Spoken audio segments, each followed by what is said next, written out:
ನಮಸ್ಕಾರ, ನಾನ್ ರಚನಾ. Kannada one YouTube ಚಾನೆಲ್ಗೆ ಸ್ವಾಗತ.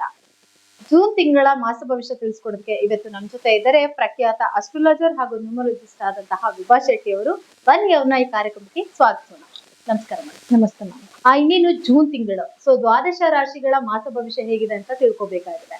ಸೊ ಹಾಗಿದ್ರೆ ಮೊದಲಿಗೆ ಮೇಷ ರಾಶಿಯ ಮಾಸ ಭವಿಷ್ಯ ಹೇಗಿದೆ ಅಂತ ತಿಳಿಸ್ಕೊಡಿ. ಖಂಡಿತ. ನೋಡಿ, ಮೊದಲನೇದಾಗಿ ಗ್ರಹಗಳ ಸ್ಥಾನಮಾನ ಅಂತ ನೋಡಕ್ ಹೋದ್ರೆ ಈ ತಿಂಗಳಲ್ಲಿ ಬಹಳಷ್ಟು ಪ್ರಮುಖವಾದ ಬದಲಾವಣೆ ಇದೆ. ಎಲ್ಲರಿಗೂ ಗೊತ್ತಿರೋ ಹಾಗೆ ಮುಖ್ಯವಾಗಿ ಗುರು ಬದಲಾವಣೆ ಆಗ್ತದೆ. ಗುರು ಬದಲಾವಣೆ ಆಗ್ತಾ ಇರೋದ್ರಿಂದ ಬಹಳಷ್ಟು ಚೇಂಜಸ್ ನಾವು ಈ ಸತಿ ನೋಡಬಹುದು. ಕೆಲವರಿಗೆ ಗುರುಬಲ ಬರ್ತಾ ಇದೆ, ಕೆಲವರಿಗೆ ಗುರುಬಲ ಹೋಗ್ತಿದೆ. ಗುರುಬಲ ಹೋಗ್ತಿದೆ ಅಂದಿದ್ ಮಾತ್ರಕ್ಕೆ ಯೋಚನೆ ಮಾಡುವಂತದ್ದು ಬೇಡ. ಸೊ ಗುರುವಿನ ದೃಷ್ಟಿ ಮೇಲೆ ಡಿಪೆಂಡ್ ಆಗುತ್ತೆ ಯಾರ್ಯಾರಿಗೆ ಏನೇನೆಲ್ಲ ಅನುಕೂಲಗಳಾಗ್ತಿದೆ ಅನ್ನೋದನ್ನ.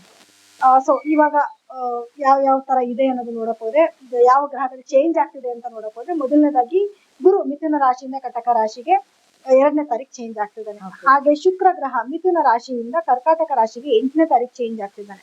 ಹಾಗೆ ಸೂರ್ಯ ಗ್ರಹ ವೃಷಭ ರಾಶಿಯಿಂದ ಮಿಥುನ ರಾಶಿಗೆ 15ನೇ ತಾರೀಕು ಬದಲಾವಣೆ ಆಗ್ತಿದ್ದಾರೆ.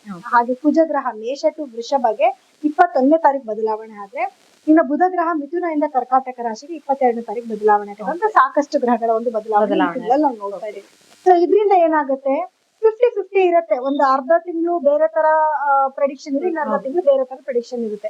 ಸೊ ಎಲ್ಲಾನು ಓವರ್ ಆಲ್ ಸೇರಿಸಿ ನಾನು ಇವಾಗ ಪ್ರೆಡಿಕ್ಷನ್ ಮಾಡ್ತೀನಿ. ಓಕೆ, ಅಂದ್ರೆ ಈಗ ಒಟ್ಟಾರೆಯಾಗಿ ಮಾಸ ಭವಿಷ್ಯದಲ್ಲಿ ಜೂನ್ ತಿಂಗಳಿಗೆ ಗುರು ಕೂಡ ಬದಲಾವಣೆ ಆಗ್ತಿದೆ. ಅದರಿಂದ ಕೂಡ ಒಂದಷ್ಟು ಕೆಲವೊಂದು ರಾಶಿಗಳಿಗೆ ಅದೃಷ್ಟ ಬರುತ್ತೆ ಅಂತ ಹೇಳ್ತೀವಿ. ಖಂಡಿತ. ಓಕೆ, ಸೊ ಹಾಗಿದ್ರೆ ದ್ವಾದಶ ರಾಶಿಗಳ ಪೈಕಿ ಮೊದಲನೇ ರಾಶಿ ಮೇಷರಾಶಿ. ಮೇಷರಾಶಿಯ ಒಂದು ಮಾಸ ಭವಿಷ್ಯ ತಿಳಿಸಿ. ಖಂಡಿತ. ನೋಡಿ, ಈಗ ಮೇಷರಾಶಿಯವರಿಗೆ ಲಗ್ನಾಧಿಪತಿ ಆಗಿರುವಂತಹ ಕುಜನ ಬದಲಾವಣೆ ಕೂಡ ಆಗ್ತದೆ. ಅಂದ್ರೆ ಎಷ್ಟನೇ ತಾರೀಕು? 21ನೇ ತಾರೀಕು ಆಗ್ತದೆ. 21ನೇ ತಾರೀಕುವರೆಗೂ ಕೂಡ ಕುಜ ಮೇಷ ರಾಶಿನಲ್ಲೇ ಇರ್ತಾನೆ. ಸೊ ಹಾಗಾಗಿ ಅವರ ಒಂದು ಮನಸ್ಥಿತಿ ಹೇಗಿರುತ್ತೆ ಅಂದ್ರೆ ಸೆಲ್ಫ್ ಕಾನ್ಫಿಡೆನ್ಸ್ ಜಾಸ್ತಿ ಇರುತ್ತೆ. ಯಾಕಂದ್ರೆ ರಾಶಾಧಿಪತಿನೇ ಅಲ್ವಾ ಅವರು. ಸೊ ದಿಗ್ಬಲನಾಗಿ ಇರೋದ್ರಿಂದ ಸೆಲ್ಫ್ ಕಾನ್ಫಿಡೆನ್ಸ್ ಜಾಸ್ತಿ ಇರುತ್ತೆ. ಏನ್ ಕೆಲಸ ಮಾಡೋದಕ್ಕೂ ಕೂಡ ಅವ್ರಿಗೆ ಧೈರ್ಯ ಹುಮ್ಮಸ್ಸು ಜಾಸ್ತಿ ಇರುತ್ತೆ. ಬಟ್ ಆತರದ ನಿರ್ಧಾರಗಳನ್ನ ತಗೊಂಡ್ಬಿಡ್ತಾರೆ. ಅಂದ್ರೆ ಡಿಸಿಷನ್ ತಗೋಬೇಕಾದ್ರೆ ಏನಾದ್ರು ಬೇಗ ಏನೋ ಒಂದು ಡಿಸಿಷನ್ ನ ತಗೊಂಡ್ಬಿಡೋದು, ಅದರಿಂದ ಕೆಲವೊಂದು ನೆಗೆಟಿವಿಟಿ ಆಗೋ ಚಾನ್ಸಸ್ ಕೂಡ ಇರುತ್ತೆ, ಇಲ್ಲ ಅಂತಲ್ಲ. ಸೊ ಹಾಗಾಗಿ ಯೋಚನೆ ಮಾಡಿ ಡಿಸಿಷನ್ ತಗೊಳ್ಳೋದು ಮೊದಲನೇ ಪಾಯಿಂಟ್. ಎರಡನೇದು ಬಂದು ಖರ್ಚು. ಯಾಕಂದ್ರೆ ಶನಿ 12ನೇ ಮನೇಲಿ ಇರೋದ್ರಿಂದ ಖರ್ಚು ಅನ್ನೋದೊಂದು ಕಟ್ಟಿಟ್ಬಿಟ್ಟಿ ಅದ ಖರ್ಚು ಇದ್ದೇ ಇರತ್ತೆ. ಇವರು ಅಷ್ಟೇ ಎಷ್ಟು ಪ್ರಯತ್ನ ಮಾಡ್ತಾ ಇರ್ತಾರೆ. ಅದೇ ರೀತಿಯಲ್ಲಿ ಸೂರ್ಯ ಕೂಡ 2ನೇ ಮನೆಯಲ್ಲಿ ಇರ್ತಾನೆ. 2ನೇ ಮನೆಯಿಂದ 3ನೇ ಮನೆಗೂ ಕೂಡ ಈ ತಿಂಗಳಲ್ಲಿ ಬದಲಾವಣೆ ಆಗುತ್ತೆ. ಸೊ ಹಾಗಾಗಿ ಹೆಂಗೆ ಅಂತಂದ್ರೆ ಇವ್ರಿಗೆ ಹಣದ ಅರಿವು ತುಂಬಾ ಚೆನ್ನಾಗಿರುತ್ತೆ. ಗೌರ್ಮೆಂಟ್ ಕಡೆಯಿಂದ ಹೆಲ್ಪ್ ತುಂಬಾ ಚೆನ್ನಾಗಾಗುತ್ತೆ. ಇವ್ರು ತಮ್ಮ ತಂಗಿ ಯಾರಾದ್ರೂ ಇದ್ರು ಅಂದ್ರೆ ಅವರಿಂದನೂ ಇವ್ರಿಗೆ ಒಳ್ಳೆಯ ಸಹಾಯಗಳಾಗುತ್ತೆ. 3ನೇ ಮನೇಲಿ ಇದ್ದಂತ ಗುರು ಬಂದು 4ನೇ ಮನೆಗೆ ತನ್ನ ಪ್ರವೇಶನ ಬೆಳೆಸ್ತಾನೆ. ಸೊ ಗುರು 4ನೇ ಮನೆಗೆ ಹೋಗಿದ್ ಮಾತ್ರಕ್ಕೆ ಇವ್ರು ಆಲ್ರೆಡಿ 3ನೇ ಮನೆಗೆ ಇದ್ದಾಗಿರೋ ಅವ್ರಿಗೆ ಗುರುಬಲ ಇರ್ಲಿಲ್ಲ. ಇನ್ನು 4ನೇ ಮನೆಗೆ ಗುರು ಪ್ರವೇಶ ಆದಾಗೂ ಕೂಡ ಅವ್ರಿಗೆ ಗುರುಬಲ ಇರೋದಿಲ್ಲ. ಆದ್ರೆ ಗುರುವಿನ ದೃಷ್ಟಿ ತುಂಬಾ ಇಂಪಾರ್ಟೆಂಟ್ ಆಗುತ್ತೆ. ಗುರು ಮೇಷ ರಾಶಿಯಲ್ಲಿ 8ನೇ ಮನೆಗೆ ದೃಷ್ಟಿ ಬೀಳ್ತಾ ಇದೆ. ಅದೇ ರೀತಿನಲ್ಲಿ ಅವರ 10ನೇ ಮನೆಗೆ ಗುರು ದೃಷ್ಟಿ ಇದೆ, 12ನೇ ಮನೆಗೂ ಗುರು ದೃಷ್ಟಿ ಬರ್ತಾ ಇದೆ. 8ನೇ ಮನೆ ಅನ್ನೋದೇ ಕೂಡ ಇವ್ರಿಗೇನಾದ್ರು ಮೊದ್ಲೇ ಕಾಯಿಲೆಗಳಿತ್ತು ಅಂತಂದ್ರೆ ಅದೆಲ್ಲ ಸ್ವಲ್ಪ ರೆಡ್ಯೂಸ್ ಆಗತ್ತೆ. ಗುರುವಿನ ದೃಷ್ಟಿ ಬೀಳ್ತಿದೆ.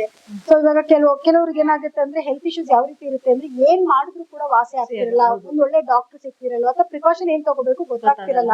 ಸೊ ಅಂತವ್ರಿಗೆ ಒಳ್ಳೆ ಕಡೆ ಡಾಕ್ಟರ್ ಸಿಗೋದಾಗಿರ್ಬೋದು, ಒಳ್ಳೆ ಪ್ರಿಕಾಷನ್ ತಗೊಳ್ಳೋದಕ್ಕೆ ಒಂದು ಅವಕಾಶಗಳು ಸಿಗುವಂತದ್ದಾಗಿರ್ಬೋದು, ಅಥವಾ ಕಾಯಿಲೆಗಳು ವಾಸಿ ಆಗೋದಾಗಿರ್ಬೋದು, ಈ ಎಲ್ಲಾ ಅವಕಾಶಗಳು ಕೂಡ ಅವ್ರಿಗೆ ಸಿಗ್ತಾ ಇರತ್ತೆ.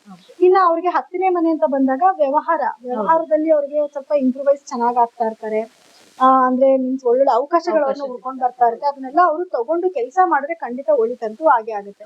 ಇನ್ನ 12ನೇ ಮನೆ ಮೇಲೂ ಶನಿ ದೃಷ್ಟಿ ಬೀಳ್ತಾ ಇರೋದ್ರಿಂದ, ಗುರುವಿನ ದೃಷ್ಟಿ ಬೀಳ್ತಾ ಇರೋದ್ರಿಂದ ಈಗ ಆಲ್ರೆಡಿ ಅಲ್ಲಿ ಶನಿ ಇದ್ದು ಖರ್ಚುಗಳನ್ನ ಮಾಡಿಸ್ತಿದ್ದಾನೆ. ಗುರುವಿನ ದೃಷ್ಟಿ ಬಂದಾಗ ಖರ್ಚಿನಲ್ಲಿ ಸ್ವಲ್ಪ ರೆಡ್ಯೂಸ್ ಆಗುತ್ತೆ. ಅದೊಂದು ಖುಷಿ ವಿಷಯ. ಅಂದ್ರೆ ಇವಾಗ ಇಷ್ಟು ದಿವಸಗಳ ಕಾಲ ಇವ್ರಿಗೆ ತುಂಬಾ ಖರ್ಚಾಗ್ತಾ ಇದೆ, ಅಧಿಕವಾದ ಖರ್ಚು ಅಂತ ಏನ್ ಯೋಚನೆ ಮಾಡ್ತಾ ಇದ್ರು, ಇನ್ಮೇಲೆ ಖರ್ಚು ಕಡಿವಾಣ ಹಾಕೊಳ್ಳಕ್ಕೆ ಏನೋ ಒಂದು ಸಮಯ ಬರ್ತಾ ಇದೆ. ಇವಾಗ ಯಾರೆಲ್ಲ ಔಟ್ ಆಫ್ ಕಂಟ್ರೀಸ್ ಹೋಗ್ಬೇಕು ಅಂತ ಆಲೋಚನೆಗಳಿತ್ತು, ಸ್ಟಡಿ ಪರ್ಪಸ್ ಆಗಿರ್ಬೋದು ಅಥವಾ ಕೆಲ್ಸದ ಪರ್ಪಸ್ ಆಗಿರ್ಬೋದು, ಅದೆಲ್ಲದಕ್ಕೂ ಕೂಡ ಅವಕಾಶಗಳು ಸಿಗುತ್ತೆ. ಈ ಟೈಮಲ್ಲಿ ಪ್ರಯತ್ನ ಪಟ್ರೆ ಖಂಡಿತವಾಗ್ಲೂ ಅವ್ರಿಗೆ ಹೊರದೇಶಕ್ಕೆ ಹೋಗಕ್ಕೂ ಕೂಡ ಅವಕಾಶಗಳು ಸಿಗುತ್ತೆ. ಇನ್ನ ಇವರ 4ನೇ ಮನೆಯಲ್ಲೇನೆ ಶುಕ್ರ, ಗುರು ಮತ್ತೆ ಬುಧ ಗ್ರಹದ ಸಂಯೋಗ ಕೂಡ ಆಗ್ತದೆ ಈ ಮಂತಿನ ಒಂದು ಸೆಕೆಂಡ್ ಆಫ್ ಅಲ್ಲಿ. ಸೊ ಅವಾಗ ಏನಾಗುತ್ತೆ, 4ನೇ ಮನೇಲಿ ಇರೋದ್ರಿಂದ ಇವ್ರಿಗೆಲ್ಲರೂ ಭೂಮಿ ತಗೋಬೇಕು ಅನ್ಕೊಂಡಿದ್ರೆ ಅದಕ್ಕೆ ಅವಕಾಶಗಳು ತುಂಬಾ ಚೆನ್ನಾಗಿ ಬರುತ್ತೆ. ಯಾಕಂದ್ರೆ ನೋಡಿ, ಇವ್ರಿಗೆ 2ನೇ ಮನೆ ಅಧಿಪತಿನೇ ಹೋಗಿ 4ನೇ ಮನೆ ಕುತ್ಕೊಂಡಿದ್ದಾನೆ, 3ನೇ ಮನೆ ಅಧಿಪತಿನೂ ಅಲ್ಲೇ ಕೂತಿದ್ದಾನೆ. ಸೊ ಇವ್ರಿಗೆ ಏನಾಗುತ್ತೆ, ಏನಾದ್ರು ಜಾಗಗಳು ತಗೋಬೇಕು ಅನ್ಕೊಂಡಿದ್ರೆ, ಮನೆ ತಗೋಬೇಕು ಅನ್ಕೊಂಡಿದ್ರೆ ಅದೆಲ್ಲಕ್ಕೂ ತುಂಬಾ ಒಂದು ಒಳ್ಳೆ ಅವಕಾಶ ಸಿಗುತ್ತೆ. ಮತ್ತೆ ತಾಯಿ ಆರೋಗ್ಯದಲ್ಲಿ ಏನಾದ್ರು ಏರುಪೇರುಗಳಾಗಿದ್ರೆ ಇನ್ನು ಮುಂದಕ್ಕೆ ತಾಯಿಯ ಆರೋಗ್ಯ ಕೂಡ ಸುಧಾರಿಸ್ಕೊಂತಾ ಇರುತ್ತೆ. ಸೊ ಒಂದ್ ಲೆಕ್ಕಾಚಾರದಲ್ಲಿ ನೋಡಿದ್ರೆ ಗುರುಬಲ ಇಲ್ಲ ಅಂತ ಯೋಚನೆ ಮಾಡೋದಕ್ಕಿಂತ ಖಂಡಿತವಾಗ್ಲೂ ಗುರು ಬದಲಾವಣೆಯಿಂದ ಅವ್ರಿಗೆ ಒಳ್ಳೇದೇ ಆಗ್ತದೆ. ಯಾವುದೇ ರೀತಿಯಾದ ನೆಗೆಟಿವಿಟಿ ಆಗ್ತಾ ಇಲ್ಲ. ಇನ್ನ ಒಂದೇ ಒಂದ್ರಲ್ಲಿ ಎಚ್ಚರಿಕೆ ಇರ್ಬೇಕು ಅಂತಂದ್ರೆ ಕೇತು ಗ್ರಹ ಬಂದು ಇವ್ರ 5ನೇ ಮನೆ ಸಂಚಾರ ಮಾಡ್ತಾ ಇರೋದ್ರಿಂದ ಈಗೂ ಕೂಡ ಕೇತು ಬದಲಾವಣೆ ಆಗೋವರೆಗೂ ಕೂಡ ಮಕ್ಕಳ ಆರೋಗ್ಯದ ಕಡೆ ಸ್ವಲ್ಪ ಗಮನ ಕೊಡ್ಬೇಕಾಗಿ ಬರುತ್ತೆ. ಅಂದ್ರೆ ಇವ್ರಿಗೆ ಅದು ಪಿತ್ರಾರ್ಜಿತ ಆಸ್ತಿ ಬಂದಿದ್ರು ಕೂಡ ಅದ್ರಲ್ಲಿ ಏನಾದ್ರು ಸ್ವಲ್ಪ ಕ್ವೈರೀಸ್ ಬರೋದು ಈ ರೀತಿ ಸ್ವಲ್ಪ ಸಮಸ್ಯೆಗಳನ್ನ ಎದುರಿಸ್ಬೇಕಾಗಿ ಬರುತ್ತೆ. ಜೊತೆಗೆ ಮಕ್ಕಳ ಆರೋಗ್ಯದಲ್ಲಿ ಏರುಪೇರುಗಳಾಗುತ್ತೆ. ಅಂದ್ರೆ ಏನಾದ್ರು ಹೇಳೋದು ಬಿಡೋದು ಏಟ್ ಮಾಡ್ಕೊಳ್ಳೋದು ಅಥವಾ ಏನು ಎಜುಕೇಶನ್ ಸ್ವಲ್ಪ ಹಿಂದುಳಿದಿರ್ತಾರೆ ಅಂತಾನು ಒಟ್ಟಿನಲ್ಲಿ ಮಕ್ಕಳಿಂದ ಏನೋ ಒಂದ್ ಸ್ವಲ್ಪ ಇವರಿಗೆ ನೋವು ಅನ್ನೋದಂತೂ ಇದ್ದೇ ಇರುತ್ತೆ. ಇನ್ನ 11ರಲ್ಲಿ ಕೂತಿರೋ ರಾಹುನು ಕೂಡ ಇವರಿಗೆ ಒಳ್ಳೆ ಅವಕಾಶಗಳನ್ನ ತಗೊಂಬಂದ್ ಕೊಡ್ತಾನೆ. ಸೊ ಹಾಗಾಗಿ ಮೇಷರಾಶಿಯವರಿಗೆ ಬಹಳ ತುಂಬಾ ಉತ್ತಮವಾಗಿರುವಂತ ಒಂದು ಸಮಯ ಅಂತ ಹೇಳ್ಬೋದು. ಗಂಡ ಹೆಂಡತಿ ಮಧ್ಯದಲ್ಲಿ ಸಣ್ಣ ಪುಟ್ಟ ವೈಮನಸ್ಯಗಳು ಕಾಮನ್ ಆಗಿರುತ್ತೆ. ಯಾಕಂದ್ರೆ ಇಷ್ಟು ದಿನಗಳ ಕಾಲ ಗುರು ದೃಷ್ಟಿ ಇತ್ತು, ಇವಾಗ ಗುರು ದೃಷ್ಟಿ ಇಲ್ಲ. ಸಣ್ಣ ಪುಟ್ಟ ವೈಮನಸ್ಯಗಳು ಬರ್ತಾ ಇರುತ್ತೆ. ಬಟ್ ಇವರೇ ಅದನ್ನೆಲ್ಲಾನು ಏನು ಒಂದ್ ಒಳ್ಳೆ ರೀತಿನಲ್ಲಿ ತಗೊಂಡೋದ್ರೆ ಯಾವ್ದೇ ರೀತಿಯಾದ ನೆಗೆಟಿವಿಟಿ ಅನ್ನೋದು ಇಲ್ಲ. ಅಂದ್ರೆ ಒಟ್ಟಾರೆಯಾಗಿ ಮೇಷರಾಶಿಯವರಿಗೆ ಜೂನ್ ತಿಂಗಳಲ್ಲಿ ಒಳ್ಳೆ ಸಮಯ ಅಂತಾನೆ ನೀವು. ಹೌದು, ಖಂಡಿತವಾಗಿ. ಹಾಗೆ ಒಂದಷ್ಟು ಎಚ್ಚರಿಕೆನ ಹೇಳಿದ್ರೆ ನೀವು.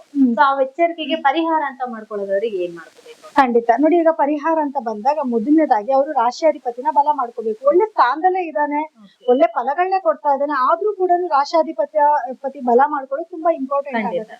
ಸೊ ಹಾಗಾಗಿ ಅವರು ಪ್ರತಿದಿನ ಹನುಮಾನ್ ಚಾಲಿಸನ ಕೇಳ್ಬೇಕು. ಇದು ಒಂದೇ ತಿಂಗಳು ಅಂತಲ್ಲ, ಅವ್ರು ಲೈಫ್ ಟೈಮ್ ಯಾವಾಗ್ಲೂ ಹನುಮಾನ್ ಚಾಲಿಸನ ಕೇಳೋದು, ಹನುಮಂತನ ಸ್ಮರಣೆ ಎಷ್ಟು ಮಾಡ್ತಾರೋ ಅಷ್ಟು ಪ್ರೊಟೆಕ್ಷನ್ ಅವ್ರಿಗೆ ಸಿಗ್ತಾ ಇರತ್ತೆ. ಎರಡನೇದಾಗಿ ಇನ್ನೇನ್ ಮಾಡ್ಕೋಬೇಕು ಅಂತಂದ್ರೆ ಸೂರ್ಯ ತುಂಬಾ ಚೆನ್ನಾಗಿದ್ದಾನೆ. ಸೊ ಹಂಗಾಗಿ ಆದಿತ್ಯ ಹೃದಯನ ಪಠನೆ ಮಾಡ್ಕೊಳ್ಳಿ. ಸೂರ್ಯ ನಮಸ್ಕಾರನ ಪ್ರತಿದಿನ ಹಾಕಿ ನೋಡಿ. ಸೂರ್ಯ ನಮಸ್ಕಾರ ಮಾಡ್ಕೊಳ್ಳೋದ್ರಿಂದ ಆರೋಗ್ಯ ಸಮಸ್ಯೆಗಳು ಬರೋದಿಲ್ಲ. ಎರಡನೇದೇನು ಅಂತಂದ್ರೆ ಇವ್ರಿಗೆ ಸೂರ್ಯ ಬಲವಾಗಿರೋದ್ರಿಂದ ಈಗ ಗೌರ್ಮೆಂಟ್ ಜಾಬ್ ಆಗಿರ್ಬೋದು ಅಥವಾ ಬೇರೆ ಯಾವುದೇ ರೀತಿಯಾದ ಕೆಲಸಗಳಿಗೂ ಕೂಡ ಉತ್ತೇಜನನ ಕೊಡ್ತಾರೆ. ಸೊ ಈ ಕಾರಣಕ್ಕೋಸ್ಕರ ಇವರು ಸೂರ್ಯ ನಮಸ್ಕಾರ ಹಾಕೋಬೇಕಾಗತ್ತೆ. ಆಕ್ಚುಲಿ ಇವೆರಡು ಮಾಡ್ಕೊಂಡ್ರೆ ಸಾಕು, ಅವ್ರಿಗೆ ತುಂಬಾ ಉತ್ತಮವಾದ ಫಲಗಳನ್ನ ಈ ತಿಂಗಳಲ್ಲಿ ನೋಡ್ಬೋದು. ನೋಡಿದ್ರಲ್ಲ ವೀಕ್ಷಕರೇ, ಈ ಒಂದು ಜೂನ್ ತಿಂಗಳ ಮೇಷರಾಶಿಯ ಮಾಸ ಭವಿಷ್ಯ ಹೇಗಿತ್ತು ಅಂತ. ಹಾಗಿದ್ರೆ ಬನ್ನಿ ಮುಂದಿನ ರಾಶಿ ಬಗ್ಗೆ ತಿಳ್ಕೊಳ್ಳೋಣ.